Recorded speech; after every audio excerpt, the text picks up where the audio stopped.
5월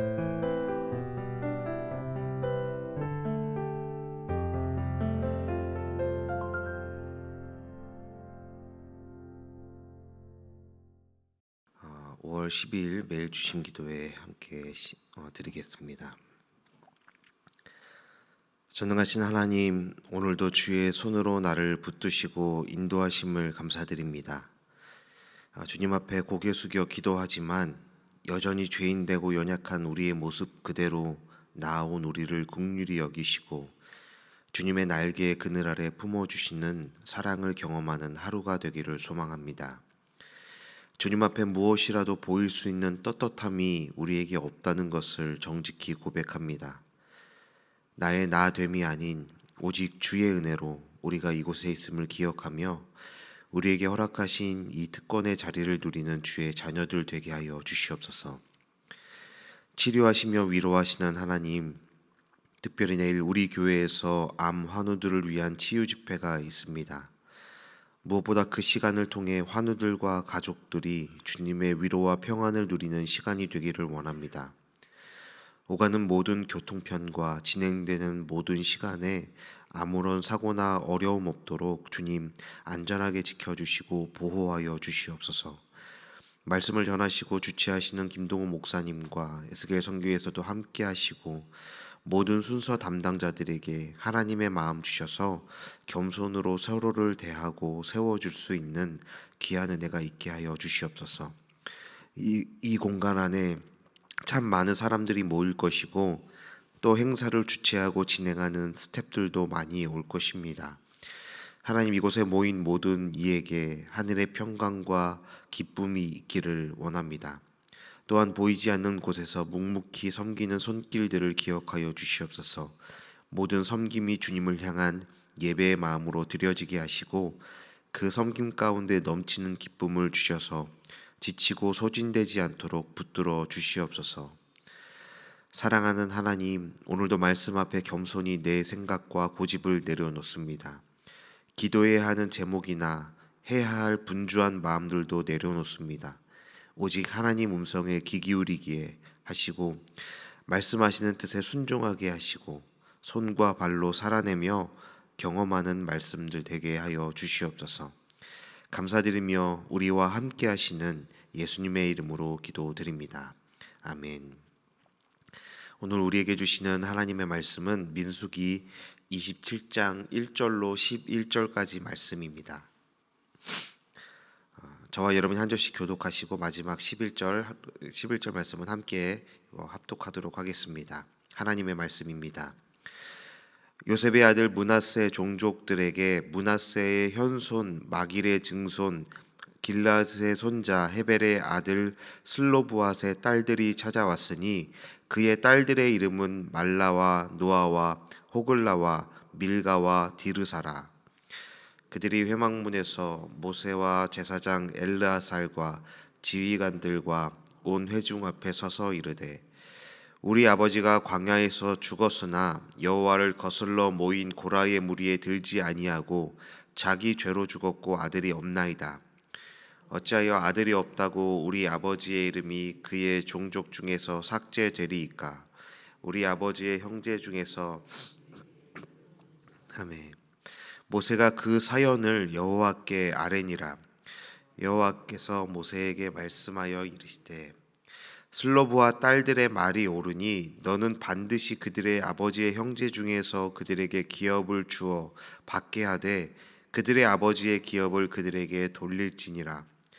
너는 이스라엘 자손에게 말하여 이르기를 사람이 죽고 아들이 없으면 그의 기업을 그의 딸에게 돌릴 것이요 딸도 없으면 그의 기업을 그의 형제에게 줄 것이요 형제도 없으면 그의 기업을 그의 아버지에게 형제에게 함께 읽겠습니다.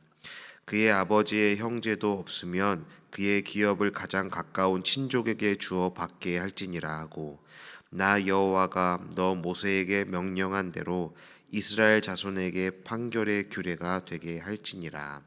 아멘. 네, 오늘도 평안한 또 평안한 잠 주무시고 또 나오셨죠. 또 오늘 이 시간에 이렇게 말씀 또 귀하게 나눌 수 있음을 감사합니다. 우리에게 건강 주시고 또 귀한 은혜 주셔서 우리가 이곳에 있음을 기억합니다.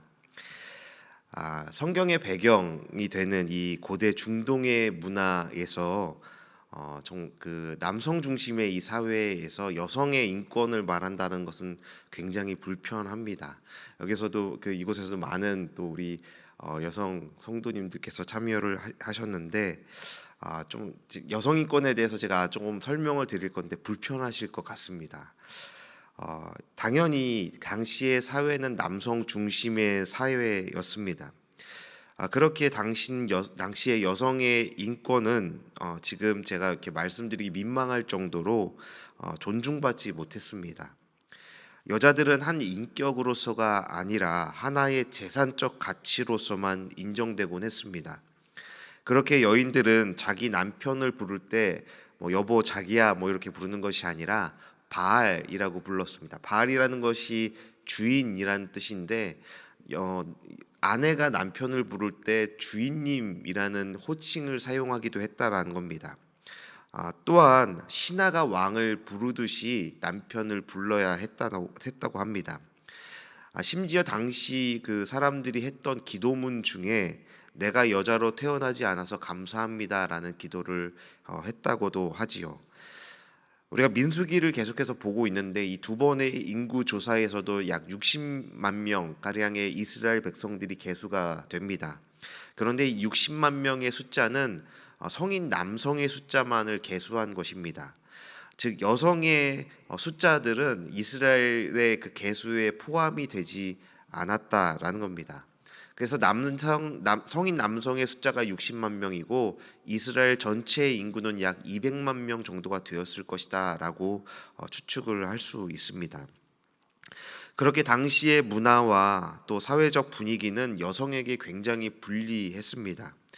혹시 여자가 혼자 살게 되든지 또 과부가 된다라는 것은 그 유대 사회에서 이스라엘 사회에서 모든 권리와 가능성을 잃는다라는 의미와 같았던 것입니다. 그래서 성경의 역사나 하나님의 통치 원리가 오늘날의 시각으로 보자면 굉장히 원시적이고 비문명적이고 비인격적이라 할 수 있습니다. 한마디로 구시대의 유물처럼 여겨진다는 겁니다. 최근에 더욱 인권에 관한 문제가 사회적 이슈가 되고 있지요. 인권을 중요하게 생각하고 또 그곳에 맞는 여러 법률도 계속해서 제정이 되고 있습니다. 이런 현대의 관점으로 보자면 인격과 그것을 존중하는 이 사회의 시각으로 보자면 이 수천 년 전 여성 인권과 법률은 굉장히 미개하고 야만적으로 보일 수밖에 없다는 겁니다. 하지만 오늘 이 본문을 보고 있노라면 수천 년 전에 여성 인권에 관한 법률이 제정되는 말씀입니다. 또 그것이 판례가 되어서 더 세부적인 보완과 법의 개정이 계속해서 이루어지기 시작하는 중요한 갈림길에 있는 전환점에 있는 말씀이 바로 오늘 본문인 것입니다. 현대 사회에서도 여전히 이슈가 되고 있고 또 여러 곳에서 아직 해결되지 않은 여성 인권의 문제가 이미 수천 년 전 광야 한 가운데서 다루어졌고 실제 이 성경의 판례를 토대로 법의 기초를 세운 나라들도 있다는 것입니다.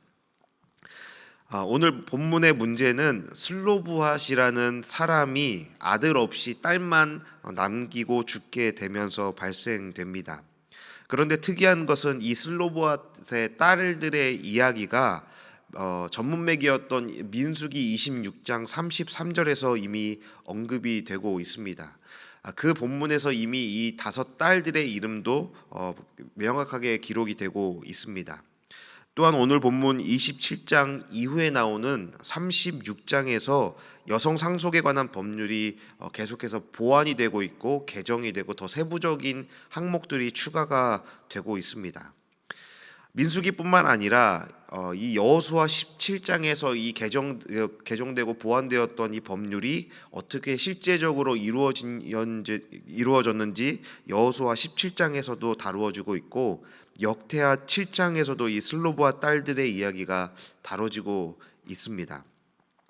여러분, 한 가족의 이야기고 당시에는 주목할 만한 주제도 아니었던 이 여성 상속에 관한 기록이 이토록 성경 여러 곳에서 언급이 되고 있다라는 것이 어떤 의미일까요? 이것이 그만큼 중요하다라는 것입니다. 이것이 한 가족만의 문제가 아니라 더 포괄적인 시각으로 이 내용들을 바라보고 그 의미가 무엇인지를 묵상해야 한다는 겁니다. 그래서 오늘 이 말씀을 통해 슬로브와 딸들의 상속권을 인정하는 이 사건이 갖는 의미를 그것의 의미가 무엇인지 함께 나누어 보고 생각해 보려 합니다. 이 여성 상속의 문제는 어제 본문이었던 26장 55절 말씀에 그들의 조상 지파의 이름을 따라 얻게 할지니라 라는 땅 분배 원칙으로 인해 발생하게 되었습니다. 그 조상 지파의 이름을 따라, 즉 그 가문의 아버지의 이름을 따라 땅을 분배받게 될 것이다라는 원칙 때문이었습니다. 각 지파에서 20세 이상 된 남자 수에 따라 가나안 땅을 분배하라는 가나안 영토 분배 원칙에 당시의 여성들이 의의를 제기하고 있는 것이죠. 그런데 그런 여성들의 의사가 오늘 본문에서 묵살되고 무시되는 것이 아니라 오히려 수용이 되고 있고 은혜롭게 관철이 되고 있는 것이 정말 놀랍다라는 것입니다. 오늘 본문의 내용들을 크게 세 부분으로 구분할 수 있는데 이 슬로브와 딸들이 어떤 계보인지 어떤 지파 출신인지를 확인하기 위해 7대 손 위까지의 계보를 확인하고 있는 것이 1절의 말씀입니다. 이 슬로브와 딸들은 요셉 지파 사람들이었다는 것입니다. 다음으로 그 딸들이 분배 원칙에서 자신들이 제외된 사실에 대해서 호소하는 장면이 2절부터 5절까지 기록되고 있고, 뒤이어 그 딸들의 요구가 하나님께로부터 인정받아 그들은 아버지 슬로브앗의 이름으로 기업을 얻게 된다라는 아주 아름다운 내용이 6절부터 11절까지 기록되고 있습니다. 이 딸들은 자신의 아버지 슬로브앗이 고라가 주도했던 반역에 가담하지 않았던, 하나님 앞에 범죄하지 않았다라는 것을 호소합니다. 여기서 자기의 죄로 인해 죽었다라는 것은 그 당시 1세대 이스라엘 백성들이 모두 죄로 인해서 광야에서 생을 마감했던 것과 마찬가지로 그냥 특별한 사유 없이 살다가 죽었다라는 의미입니다. 당시 하나님의 뜻에 반역했던 자들에게는 상속권이 부여되지 않는다라는 것을 엿볼 수 있죠. 이 슬로브앗이 고라의 반역에 가담하지 않았기 때문에 자신의 아버지가 가문의 유산을 상속받지 못할 특별한 결격 사유가 없었습니다라고 자신의 아버지를 변호하는 것입니다. 당시 단지 자신의 아버지에게는 아들이 없었을 뿐이지, 딸만 있었을 뿐이지 집안에 남자가 없다라는 이유만으로 우리 가족이 유산 상속 땅 분배에서 제외된다라는 것은 그 결격 사유가 될 수 없다라는 말을 하고 있는 것이죠. 그런데 우리가 한 가지 간과하지 말아야 할 사실이 있습니다. 이 딸들이 아버지 몫의 땅을 기업으로 받기를 원하는 이유입니다. 제가 설교 초두에 당시 여성 인권에 대해 자세히 말씀을 드렸죠. 사실 이 딸들이 하는 이 행동들은 당시 사회의 분위기 안에서 굉장히 모험적인 것이었습니다. 보통의 여자들이었다면, 보통의 많은 상황이었다라면 이런 일들을 겪게 된다고 하여도 많은 여성들이 혼자 속으로 끙끙거리면서 그냥 침묵할 수밖에 없던 상황입니다. 그런데 어떤 이유 때문에 이렇게까지 지도자인 모세에게 찾아와서 자신들의 이런 상황들을 이야기하고 호소를 하냐라는 겁니다. 현대 개념처럼 땅을 재산으로, 부동산으로 생각하여서 경제적 어려움을 겪지 않기 위해 이런 모험을 감행하고 있는 것이겠습니까? 그 이유가 그렇지 않다라는 겁니다. 땅을 기업으로 분배받지 못한다는 것이 고생 끝에 도착한 젖과 꿀이 흐르는 가나안 땅에서 자신들의 가문이 경제적인 어려움을 당한다, 그것을 우리가 참을 수가 없다, 그래서 우리가 호소를 한다라는 그런 이유가 아니라는 것입니다. 이들이 이렇게 호소를 하고 지도자를 찾아와서 자신들의 사연을 이야기하는 것은 신학적인 이유가 있었습니다. 이 가나안 2세대들에게, 그리고 이 슬로브앗의 딸들에게 가나안 땅은 단지 흙이나 부동산이 아니었습니다. 그들은 단지 재산권이나 상속권을 두고 분쟁하려는 것이 아닙니다. 그들에게 가나안 땅은 하나님의 약속, 그 하나님의 언약을 의미하는 것입니다. 하나님과 이스라엘이 맺은 언약의 상징이 바로 가나안이었죠. 하나님께서 출애굽을 하면서 너희를 언약의 땅으로 가나안으로 내가 인도할 것이다. 그리고 그 땅을 상속받는다라는 것은 자신들이 하나님의 언약 안에 있다라는 것을 나타내는 의미였습니다. 가나안 땅의 상속이 신학적으로 중요한 의미를 내포하기에 자신들이 그 땅을 분배받지 못하는 것은, 그런 가문은 천국에서 받을 기업을 상실한다라는 것을 뜻하며, 이것은 더 나아가서 구원의 상실, 하나님의 언약에서 제외된다라는 의미이기까지 했습니다.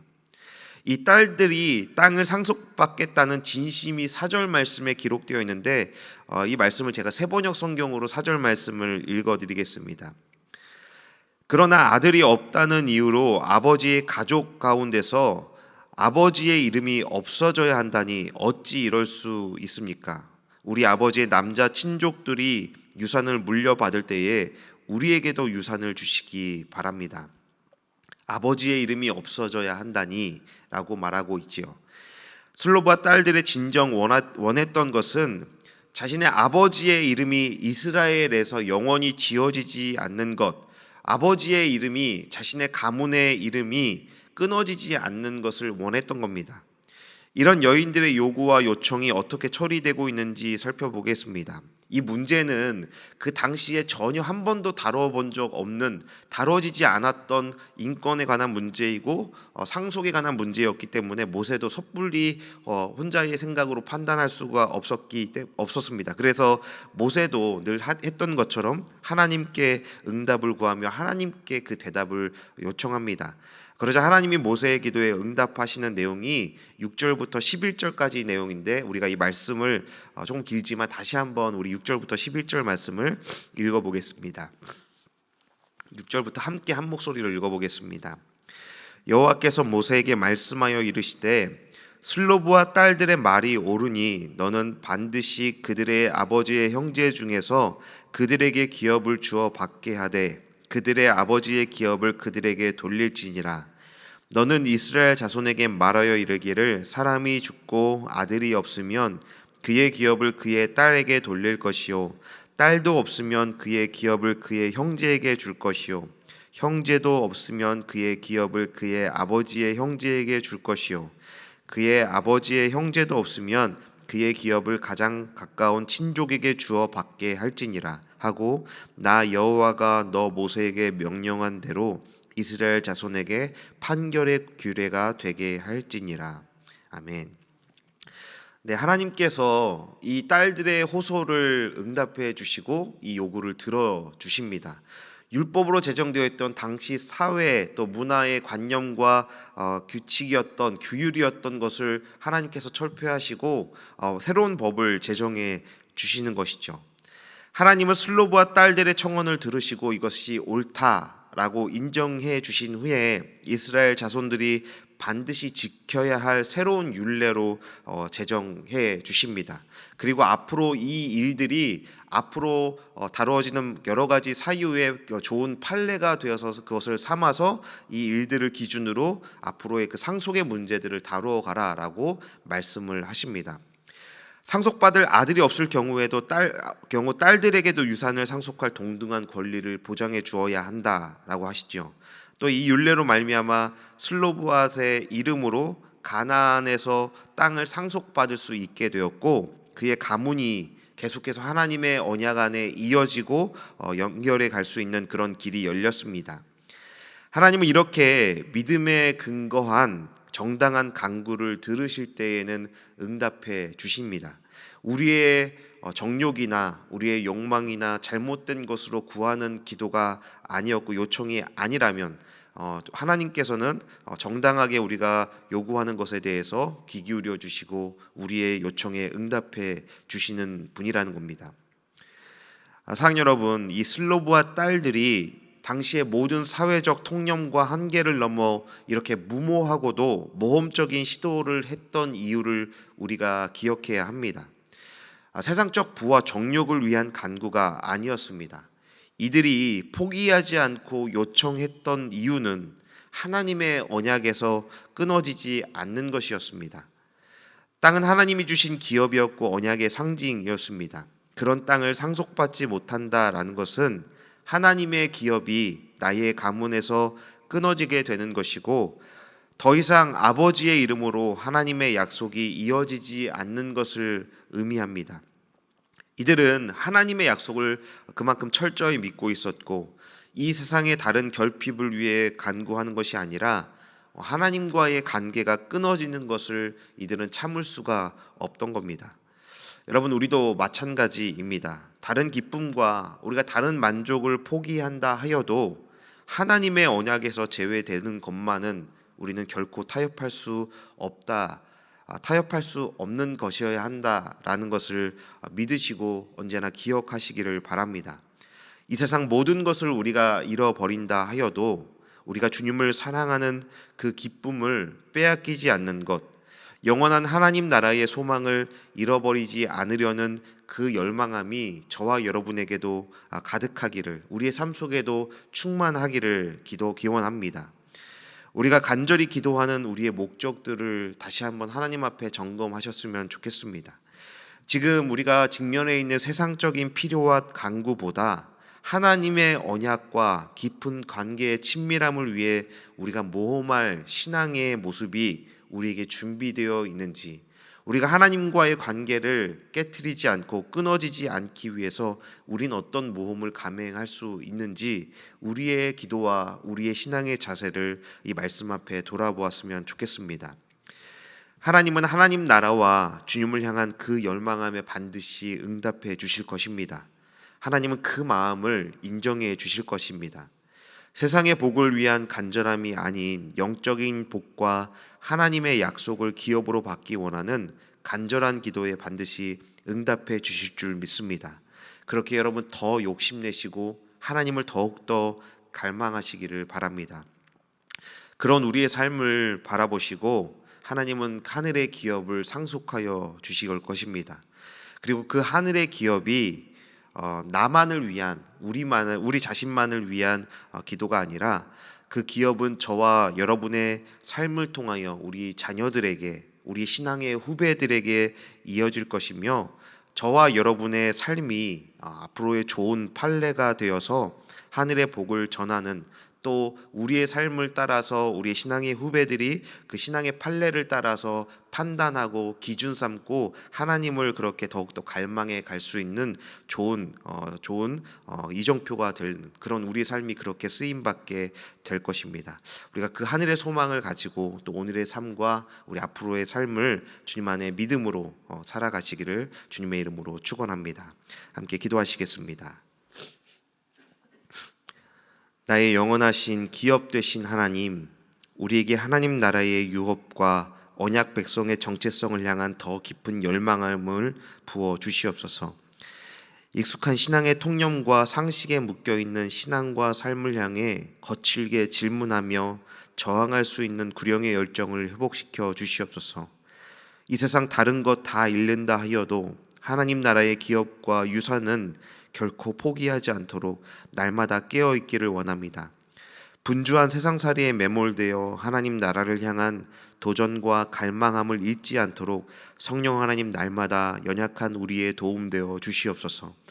하나님 나라를 향한 그 간절한 소망으로 우리의 삶의 자리가 변화되기를 원합니다. 슬로보아스의 딸들의 모험과 도전을 통해 사회의 제도와 인식의 변화가 있었던 것처럼 우리의 삶을 통해 하나님 나라의 통치 원리가 세워지는 놀라운 일들을 경험하게 하여 주시옵소서. 우리의 삶과 이름으로 하나님 나라의 기업이 이어지게 하시고 우리의 자녀들과 신앙의 후배들에게, 그리고 우리 높은 뜻 덕서교회의 역사 가운데 하늘의 복이 전해지고 전수될 수 있기를 원합니다. 우리의 인생을 축복의 통로로 사용하여 주시옵소서. 이제 살아낼 오늘 하루의 시간을 주님께 맡겨드립니다. 언제나 하나님의 언약 백성의 정체성을 지키며 하나님 나라의 소망으로 이 땅의 시간들을 해석해낼 수 있는 믿음을 허락하여 주시옵소서. 감사드리며 영원한 소망의 이유 되신 예수님의 이름으로 기도드립니다. 아멘. 함께 주님 앞에 우리 기도의 제목들을 가지고 기도하며 함께 나가시겠습니다.